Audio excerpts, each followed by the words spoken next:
কি অর্ডার দিয়েছো কুষ্মান্ডু? বুর্গার না পুচ্চা? শয়তান! ঢেঁড়স হয়েছিল তো।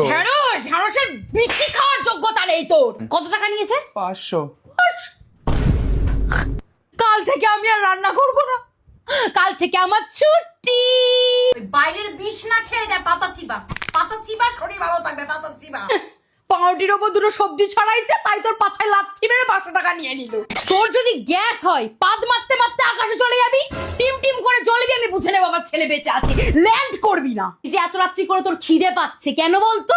কিন্তু অসুস্থ নোস, ম্যাড হয়ে গেছিস। ম্যাড, তোর পাল্লাই পড়ে আমিও ম্যাড হয়ে গেছি। দাঁতে যেদিনকে হাজা হয়ে যাবে না, সেদিন বুঝতে পারবা ভুই কুমড়ার দল সব। আমার হাতের রান্না কি তোর কুইত্তার পেটে সহ্য হয়? তো তোর পাছা চুলকানো খাবার চাইতো। মা বাবাকে বলো না। তোর বাপে দেখুক, বাবা কত বড় দানবকে সৃষ্টি করেছে একবার দেখুক। কি করছো মা তুমি?